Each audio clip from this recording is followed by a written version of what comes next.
Assalamualaikum warahmatullahi wabarakatuh. Alhamdulillah nahmaduhu ta'ala wa nasta'inuhu wa nastaghfiruh wa na'udzu billahi min shururi anfusina wa min sayyiati a'malina man yahdihillahu fala mudilla lahu wa man yudlil falan tajida lahu waliyyan mursyida. Asyhadu an la ilaha illallah wahdahu la syarika lahu wa asyhadu anna Muhammadan abduhu wa rasuluhu la nabiyya wa la rasula ba'da. Segala puji bagi Allah yang telah memberikan segala bentuk kenikmatannya kepada kita semuanya sehingga kita masih bisa merasakan nikmatnya iman dan nikmatnya kesehatan yang sekarang kita rasakan. Bahkan Allah berkata bahwa ataupun dalam hadisnya, wa in ta'udu ni'matallahi la tuhsuha atau kama qala Rasulullah sallallahu alaihi wasallam. Apabila kalian ingin menghitung nikmat Allah, kalian tidak akan bisa menghitungnya. Bahkan dengan kalkulator secanggih apapun, dengan komputer secanggih apapun, atau dengan laptop secanggih apapun akan bisa yang menghitung nikmat Allah.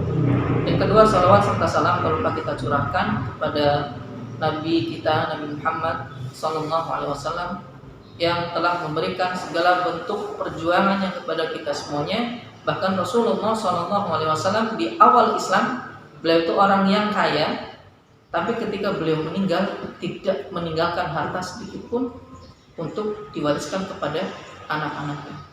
Bahkan Khadijah, istri Rasulullah SAW, beliau itu adalah orang itu yang punya kekayaan. Seluruh kekayaannya apabila dikumpulkan itu adalah 2/3 dari seluruh penduduk Mekah. Tapi ketika beliau meninggal, apa yang beliau ada? Yang melekat di bajunya adalah baju dengan penuh tambalan. Bahkan ada sekitar 40 tambalan. Beda dengan jahitan ya. Tambalan itu misalkan sobeknya bolong terus ditambal pakai kain lagi terus dijahit lagi. Tapi kalau jahitan kan robek biasa terus dijahit bisa. Tapi tambalan beda. Kalau misalnya kita melihat orang yang seperti itu sekarang misalnya di jalan ya, misalkan kita ada robekan terus kita tambal 1, 2 itu udah 10 aja kan kita dianggapnya orang gila. Tapi enggak, ini orang yang paling mulia. Orang yang diberikan salam oleh Allah melalui malaikat Jibril secara langsung. Oke teman-teman, semoga teman-teman semuanya semoga dirahmati Allah SWT. Di sini saya akan memberikan sedikit materi tentang Muhammadiyahan. Kalau misalkan kita mendengar kata Muhammadiyah, kalau di masyarakat umum biasanya lebih gampangnya Muhammadiyah itu apa sih gitu. Mereka mesti berkata something itu NU gitu. Terus orang-orang belum tahlilan dan yang lain-lain seperti itu ya. Itu yang terjadi di masyarakat umum. Padahal sebenarnya pendiri NU dan pendiri Muhammadiyah itu sebenarnya satu nasab. Ketemu di kakek moyangnya dan nyambung ke Rasulullah. Dua-duanya Habib. Dan beliau itu berguru dengan satu guru di Mekah dulu. Bahkan satu kamar. Tapi kebanyakan di masyarakat kita karena ada perbedaan sedikit, prinsip sedikit gitu ya, nanti malah terjadinya gesekan-gesekan yang gak jelas. Padahal kalau lihat dari sejarah, ketika Hasyim Asy'ari mau mendirikan NU 1926, beliau nggak mau mendirikan kecuali Kyai Dahlan itu sudah meninggal dunia. Karena saking menghargainya, beliau nggak mau menyakiti hati akandanya. Bahkan kalau dalam sejarah itu dijelaskan kalau Kyai Hasyim Asy'ari mau memanggil Ahmad Dahlan itu dengan kakang, karena sebutan kakak gitu ya, karena beliau umurnya lebih tua, terus juga ada hubungan nasab sama beliau. Ya itulah pentingnya adab dari beliau berdua ya. Jadi Kyai Dahlan dan Kyai Hasyim Asy'ari itu kan sangat menghormati sampai manggilnya kakak. Bahkan ketika mau mendirikan NU itu saking memuliakannya beliau, memuliakan kakaknya tadi sampai berkata ya nanti saya mau mendirikannya nanti kalau misalkan maaf kakang Dahlan sudah wafat, karena menghargai beliau. Itu perbedaannya sangat besar sekali ketika terjadi di masyarakat. Beda sedikit langsung dibilang bid'ah dan lain-lain sedikit. Beda dikit langsung dibilangnya sesat dan lain-lain. Itu seperti itu keadaannya. Maka para teman-teman sekalian, Muhammadiyah itu kan didirikan karena beliau melihat dari segi latar belakang orang Indonesia waktu itu dalam penjajahan, kemudian dalam pendidikannya itu sangat rendah. Maka beliau yang pertama kali didirikan adalah tentang pendidikan. Kita tadi melihat dari segi masyarakat luar banyak sesuatu yang memang mulut mereka itu lebih maju daripada otak mereka. Bahkan kalau kita melihat dari masyarakat umum ya, contoh misalkan kayak perbedaan dia kunut atau enggak ketika subuh, itu kebanyakan kalau kita melihat dari masyarakat luar, kalau di mazhab Syafi'i atau yang dipegang oleh teman-teman kita dari NU gitu ya, mereka kan berkata bahwa kunut itu kan sunnah. Tapi kebanyakan di masyarakat luar ketika ada imamnya yang nggak kunut, justru mereka sholat lagi ataupun sujud sahwi. Padahal ketika mau sujud sahwi itu kan sesuatu yang ditinggalkan dalam sholat, yaitu adalah rukunnya bukan sunnah. Itu yang terjadi, mereka kebanyakan tidak menghargai atau menghormati seperti itu. Padahal didirikan juga dari satu keluarga, satu nasab, dan bahkan manggilnya kakang gitu ya, seperti itu. Oke teman-teman sekalian, kalau kita melihat dari Muhammadiyah dari segi bahasa, ketika beliau mau mendirikan Muhammadiyah, yang pertama beliau mendirikan Jamiatul Khair, itu agama ormas Islam pertama di Indonesia, karena latar belakangnya karena penjajahan seperti itu ya. Latar belakang pendidikannya juga rendah banget, terus juga masyarakat itu gampang diadu domba. Jadi kalau kita melihat dari sejarah, ketika ada masyarakat yang gampang diadu domba, biasanya latar belakang pendidikannya rendah seperti itu. Seperti teman-teman semuanya. Kemudian kalau kita melihat dari Muhammadiyah, itu dari segi bahasa, itu dari kata Muhammad, kemudian tambahin ya, yang itu yaun nisbah kalau kita belajar bahasa Arab, dan tamarrutoh. Apa maksudnya? Muhammadiyah itu adalah gerakan ataupun sesuatu yang dinisbatkan kepada Nabi Muhammad dan untuk diikuti. Dalam artian ketika kita melihat dari Muhammadiyah dari segi bahasa adalah pengikut Nabi Muhammad dari segala aspek. Kalau misalkan ada pendidikan, misalkan SMA Muhammadiyah, berarti pendidikan itu pendidikan berdasarkan ittiba Rasulullah, ittiba ataupun mengikuti cara Rasulullah. Maka kalau misalkan ada pendidikan Muhammadiyah nggak mengikuti jalan Rasulullah, maka perlu dipertanyakan seperti itu. Itu adalah prinsip dari Muhammadiyah itu sendiri. Jangan sampai ternyata kita mengatasnamakan diri Muhammadiyah, terus ternyata cara hidupnya nggak prinsip pada ajaran Rasulullah Sallallahu Alaihi Wasallam seperti itu. Itu dari segi bahasanya. Kenapa menamakan diri bukan apa-apa selain Muhammadiyah seperti itu ya? Kemudian kita lihat dari segi karakteristik Muhammadiyah, itu adalah gerakan ataupun persyarikatan yang memang lebih mencondongkan diri kepada gerak dakwah Islam. Dari segi apa? Banyak aspek. Pertama yang lebih condong itu dari segi pendidikan, karena waktu itu Kiai Haji Ahmad Dahlan berpendapat bahwa pendidikan itu adalah sesuatu yang sangat penting. Ketika latar belakang pendidikannya sudah lumayan tinggi, maka insya Allah akan ada perbedaan prinsip ataupun istilahnya kalau pragmatisnya ketika zaman itu gampang mengusir penjajah seperti itu. Makanya sama sekarang kan lebih konsen TK Muhammadiyah itu lebih ke arah gerakan dakwah Islam. Kemudian dari segi sosial juga Muhammadiyah itu kan banyak dari gerakan-gerakannya dari segi sosial, misalkan bikin panti asuhan, bikin yang lainnya, bantuin anak yatim yang seperti itu ya. Itu gerakan ataupun ciri-ciri dari Muhammadiyah, karakteristiknya seperti itu. Oke teman-teman semuanya. Kemudian Muhammadiyah itu nanti punya beberapa prinsip ketika dia mau melangkahkan kakinya untuk berdakwah kepada jalan Allah. Apa itu prinsipnya? Itu yang tertuang dalam surat Al-Imran ayat 110 yang bunyinya a'udzubillahi minasyaitonirrajim, kuntum khayra ummatin ukhrijat linnas ta'muruna bil ma'ruf wa tanhauna 'anil munkar wa tu'minuna billah. Artinya yang artinya adalah kuntum khayra ummatin. Kuntum, kalian itu sesungguhnya kuntum, kalian semuanya yang mendengarkan ayat ini termasuk khayra ummatin, adalah sebaik-baiknya manusia.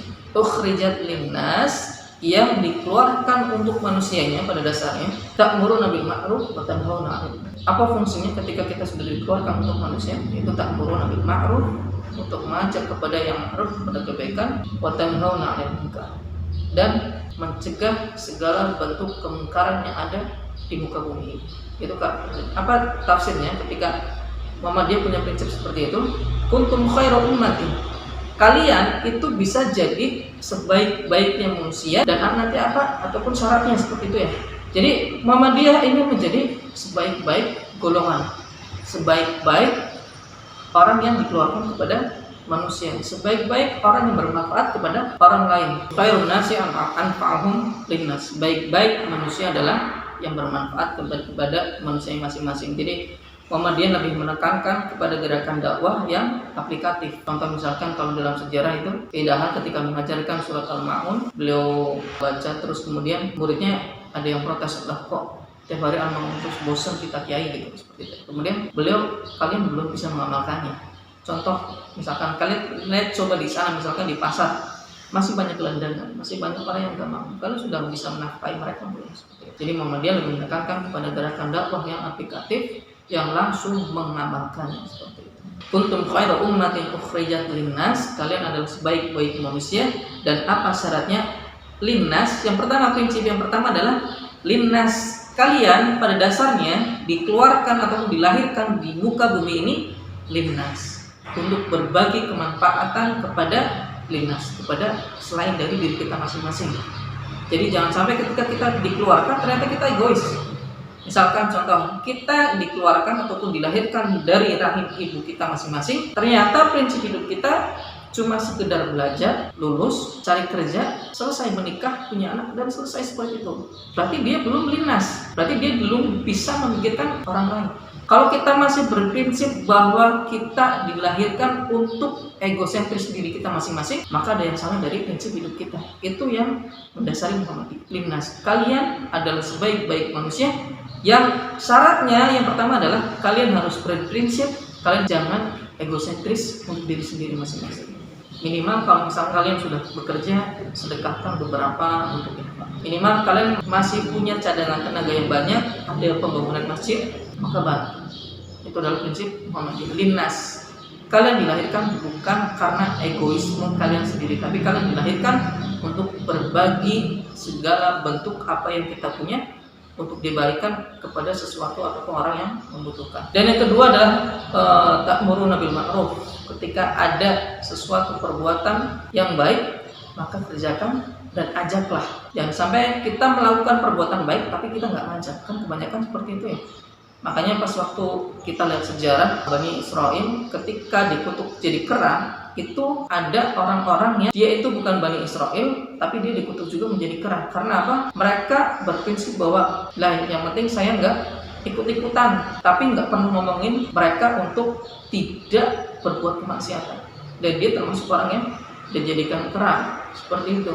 Jadi prinsipnya seperti itu. Yang pertama tadi adalah ukhrijat linnas, berprinsip jangan sampai kita egoisme sendiri. Yang kedua tadi adalah ta'muruna bil ma'ruf, mengajak kepada kebaikan. Dan ketika kita mengajak kebaikan itu ada dua golongan manusia. Yang pertama adalah sholih, yang kedua adalah muslih. Kita memilih yang mana?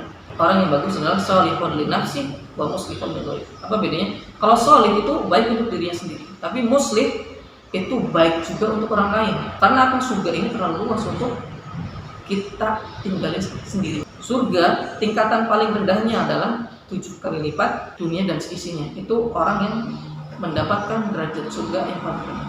Maka dari itu teman-teman semuanya tadi ya, prinsip Muhammadiyah adalah pertama gerakan bukan gerakan egosentris untuk menebarkan kebaikan kepada seluruh penjuru negeri. Makanya simbolnya adalah matahari kan mensinari gitu. Yang kedua adalah tadi untuk sholihun li nafsi wa muslihun li ghairi, menyebarkan kebaikan kepada dirinya sendiri dan kepada orang lain. Sampai kita ternyata mengajak baik untuk dirinya sendiri, tapi ketika ada kemaksiatan di tetangga kita, ada kemaksiatan di misalkan masih lingkungan kita, tapi kita nggak pernah ngomongin gitu ya. Ada orang mabuk, biarin.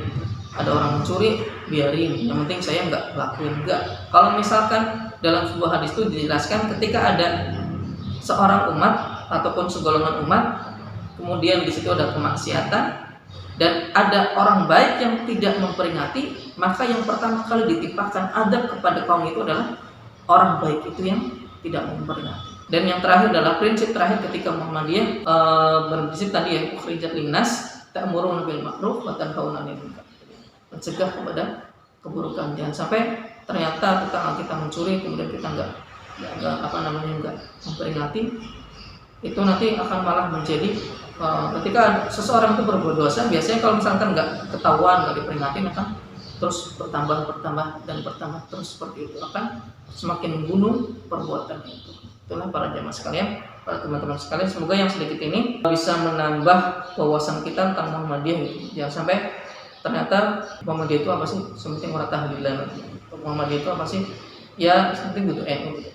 Tapi lebih dari prinsipil adalah Muhammadiyah adalah gerakan dakwah yang prinsipnya tidak mengataskan egosentris pribadi masing-masing, dan dia gerakan yang mengajak kepada kebaikan dan mencegah kepada keburukan seperti itu.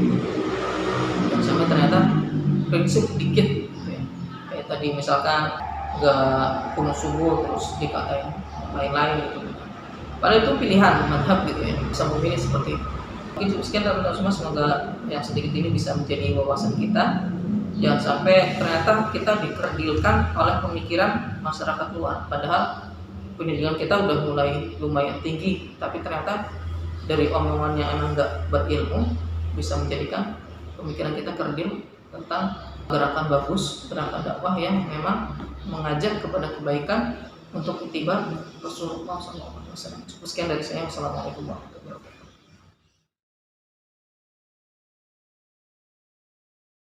Bismillahirrahmanirrahim. Assalamualaikum warahmatullahi wabarakatuh. Apa kabarnya teman-teman? Semoga selalu sehat. Di sini saya Zaka Turibul Hai akan menyampaikan materi tentang IPM. Apa itu IPM?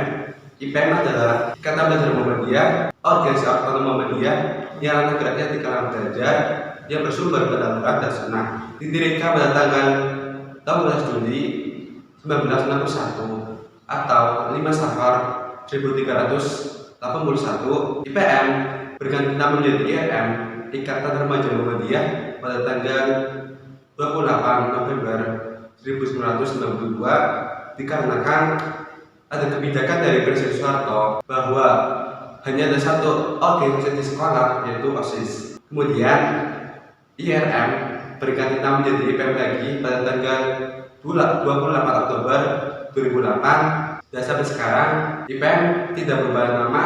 Terus apa sih tujuan IPM? Tujuan IPM adalah membentuk pelajar muslim yang berilmu, berakhlak mulia, serta terampil dalam rangka menjunjung tinggi nilai agama Islam sehingga terwujudnya masyarakat Islam yang sebenarnya. Apa sih nama IPM itu? Jika teman-teman melihat nama IPM itu seperti segi 5 tapi di bawah yang menandakan deformasi bentuk pena, gambar matahari sebagai keluarga besar Muhammadiyah, gambar buku atau kitab yang mengartikan sumber ilmu pengetahuan, dan juga ada tulisan di bawahnya itu ada surat Al-Qalam ayat 1 yang berbunyi Nun wal qalam mimma yasturun, dan juga ada warna kuning yang menandakan kandungan, merah yang menandakan keberanian, putih menandakan kesucian, hitam menandakan ketauhidan, dan hijau menandakan kerahmatan. Dan juga ada tulisan IPM, Ikatan Belajar Muhammadiyah, yang diwarnai dengan warna merah dan hitam, yang punya arti bahwa IPM itu adalah sebagai pelopor, pelangsung, dan penempurna amanah Muhammadiyah. Itu mempunyai tingkatan yang berbeda dengan OSIS. Yang pertama adalah pimpinan pusat se-Indonesia, pimpinan wilayah 3 provinsi, Jawa Tengah misalnya, pimpinan daerah tingkat kabupaten atau kota, pimpinan cabang kecamatan, dan pimpinan itu adalah tingkat kelurahan atau sekolah. Di IPM itu ada bidang-bidang tambahan dan bidang wajib, dan juga bidang umum. Bidang umum itu meliputi ketua umum, sekretaris umum, dan bendahara umum. Bidang wajib itu yang pertama bidang brigadiran, PKD, bidang kajian dakwah Islam, dan juga bidang PIP, pengkajian ilmu pengetahuan. Terus apa sih bidang tambahannya? Yang pertama advokasi, organisasi, imamati, asgo, apresiasi seni budaya dan olahraga, dan juga KBU, kewirausahaan. Masing-masing bidang itu tergantung pada masing-masing tingkatan. Jika di ranah ranting itu tidak ada bidang advokasi dan organisasi, tapi jika di tingkat cabang itu ada advokasi tapi tidak ada organisasi, dan di tingkat daerah, wilayah, dan pusat itu semua bina ada. Dan juga IPM itu ada 2 ranah gerak itu. Yang pertama pembelajaran dan juga ilmu agama. Mungkin itu aja dari saya, dan jika teman-teman penasaran atau ingin lebih tahu apa itu IPM, silakan jika masuk di SMA Kabupaten Bumayu ikut aja IPM, pasti teman-teman akan tahu lebih tahu apa itu IPM. Dan juga kalem aja, di IPM itu, di SMK itu anaknya humble-humble. Jadi jika teman-teman penasaran atau ingin ikut, langsung aja, nggak usah banyak pikir, langsung masuk. Karena saya yakin, karena saya sudah merasakan berbeda sebelum dan setelah ikut IPM itu lebih terasa. Mungkin itu aja dari saya. Kurang lebihnya mohon maaf. Sekian dari saya. Nun wal qalam mimma yasturun. Wassalamualaikum warahmatullahi wabarakatuh.